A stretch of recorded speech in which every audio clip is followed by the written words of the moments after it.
Now let us understand empirical formula, molecular mass గురించి కొంచెం ఇంకా ఎక్కువ. So empirical formula one by one నేను క్లియర్‌గా చెప్తాను. ఎంపెరికల్ ఫార్ములా అంటే మీనింగ్ ఏంటంటే సింప్లెస్ట్ హోల్ నెంబర్ రేషియో అనమాట. ప్రెజెంట్ ఆఫ్ దానిలో ఆటమ్ ప్రెజెన్స్ గురించి మనకు కాంపౌండ్‌లు ఎన్నున్నాయి, దాన్ని సింప్లెస్ట్ హోల్ నెంబర్ రేషియోలో చెప్పేది ఎంపెరికల్ ఫార్ములా. అంటే ఏంటి? ఎంపెరికల్ ఫార్ములా ఎప్పుడు కూడా మనకి యాక్చువల్ నెంబర్ ఆఫ్ ఆటమ్స్ ఒక మాలిక్యూల్ ఎన్నున్నాయో చెప్పలేదనమాట. ఓన్లీ స్మాలెస్ట్ రేషియో మాత్రం ఇవ్వగలుగుతుంది. Let's say carbon is to hydrogen ratio 1:2 అని, అలా సింప్లెస్ట్ రేషియో మాత్రం ఇవ్వగలుగుతుంది. ఎంపెరికల్ ఫార్ములా అంటే CH2. అర్థమైందా? బట్ రియల్ మాలిక్యూల్ ఫార్ములా ఏమవ్వచ్చు? అది C2H4 అవ్వచ్చు, CH2 అవ్వచ్చు, ఎలా అయినా మారచ్చు కదా. సో అందే మీనింగ్ ఏంటి? Molecular formula C2H4, empirical formula CH2. So అందుకని ఏంటి? ఎంపెరికల్ ఫార్ములాని ఎప్పుడు మీరు ఎలా గుర్తుపెట్టుకోవాలి? Simplest ratio. మాలిక్యులర్ ఫార్ములా ఏంటంటే యాక్చువల్ ఫార్ములా అది. ఈ రెండింటికి డిఫరెన్సే మీనింగ్ మనకి యాక్చువల్ ఇందులో కవర్ చేసేది మనం. సో మనకి first of all rules wise మీకు నేను చెప్తాను డిఫరెన్స్ ఎలా ఉంటుంది అనేది.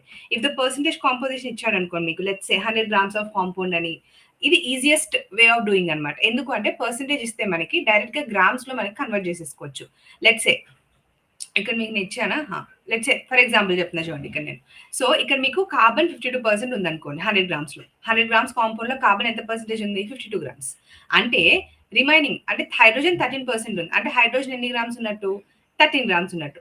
ఆక్సిజన్ 35% ఉంది. అంటే ఆక్సిజన్ ఎన్ని గ్రామ్స్ ఉన్నట్టు? 35 grams. అంటే ఏంటి? క్యాలిక్యులేషన్ లేకుండా ఈజీగా చెప్పేయచ్చు. బికాస్ 100 grams తో ఈచ్ దాంట్లో 100 grams కంపారిజన్ చెప్పాను. నేను 100 grams లో 52% ఏమో కార్బన్ అన్నాను, 13% ఏమో హైడ్రోజన్ అన్నాను, అండ్ 35% ఏమో ఆక్సిజన్ అన్నాను. ఈజీ టు కంపేర్ కదా మీకు. 52% అంటే ఎన్ని గ్రామ్స్? ఇది మనకి 52 grams. Easy to compare. అసలు ఏం అవసరం లేదు క్యాలిక్యులేషన్స్. ఇది 13 grams. బికాస్ 100% లో డైరెక్ట్ గా వాల్యూస్ తో ఈక్వల్ చేస్తాడు కాబట్టి math is becoming easy. 35 grams direct గా వెళ్ళిపోయింది. But if actual mass is given instead of percentage, అప్పుడు ఏం చేయాలి మనం? డైరెక్ట్ గా దాన్ని యూస్ చేయాలి. అంటే ఫర్ ఎగ్జాంపుల్ 12 grams అన్నాను అంటే ఏంటి? Given mass by molar mass. Carbon కి ఫర్ ఎగ్జాంపుల్ కార్బన్ కి 12 grams అంటే given mass 12 grams, molar mass కూడా 12. ఆన్సర్ ఎంత? 1. ఫర్ ఎగ్జాంపుల్ హైడ్రోజన్ నేను 2 grams అన్నాను, గివెన్ మాస్ ఎంత? 2. Molar mass of hydrogen 1. So answer ఎంత ఇక్కడ మనకి? Yes, 2 is the answer. Divide by 1 which is equal to 2. Then let's say oxygen కి 16 ఇచ్చాను. We know 16 given mass, molar mass కూడా 16. Answer ఎంత? 1 వచ్చింది. అంటే ఎంపెరికల్ ఫార్ములా ఏమవ్వాలి? 1 కార్బన్, 2 హైడ్రోజన్స్, 1 ఆక్సిజన్. ఇది ఎంపెరికల్ ఫార్ములా. అదవుతుందా? అంటే మాస్ ని మనం డైరెక్ట్ గా చేయలేమన్నమాట. మనం మోల్స్ నే కంపేర్ చేసుకోవాలి. సో మాస్ ని డైరెక్ట్ గా తీసుకోవాలి మనం. అర్థమవుతుంది. అంటే ఇప్పుడు రేషియో ఏంటి ఇక్కడ మనకి? 1:2:1. ఇప్పుడు లెట్స్ సే వేరే కేసులో 1.5, 3, 1.5 ఇలా మార్చండి. అప్పుడు కూడా 1:2:1 అవుతుంది కదా. అంటే మీనింగ్ ఏంటి మనకి? రేషియో అనేది మనకి డిఫరెంట్ వాల్యూస్ డిఫరెంట్ మారిపోతూ ఉంటుంది. అంటే ఇప్పుడు లెట్స్ సే మల్టిప్లై చేసినా డివైడ్ చేసినా we can get the values. కాబట్టి empirical formula is not actual formula అని చెప్తున్నా. ఇందాక ఎన్ వాల్యూ ఈక్వల్ టు ఏం చెప్పాను? N is equal to molecular mass by empirical formula mass. అంటే molecular formula equal to empirical ఫార్ములాకి subscript లో కింద ఎన్ పెడతాను. For example empirical formula CH2. మళ్ళీ అదే క్వశ్చన్కి వస్తాను. ఎంపెరికల్ ఫార్ములా CH2 తీసుకున్నాను నేను. ఓకేనా? CH2 ఎంపెరికల్ ఫార్ములా తీసుకున్నాను. Empirical formula mass equal to 14. అంటే ఇప్పుడు మనకి ఎన్ వాల్యూ అవుతుంది?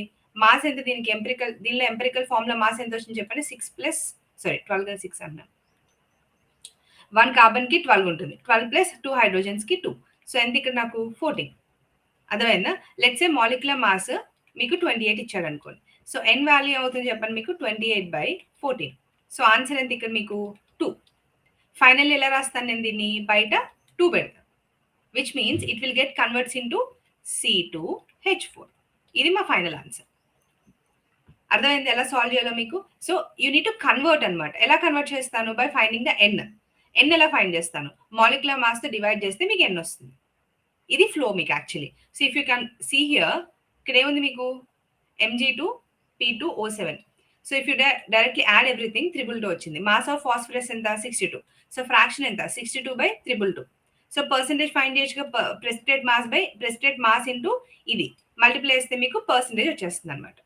అర్థమవుతుందా? So simple. ఇక్కడ యాక్చువల్లీ మీకు ఏంటంటే ఫైనల్ గా నేను చెప్పేది ఇందాక ఏదైతే మాలిక్యులర్ మాస్, ఎంపెరికల్ మాస్ గురించి చెప్పాను, దానికి కూడా కొంచెం ఎక్కువ క్వశ్చన్స్ వస్తాయి కాబట్టి పే అటెన్షన్. కొంచెం అటు ఇటు కాకుండా కొంచెం అటెన్షన్ పే చేసి కంప్లీట్ చేయండి.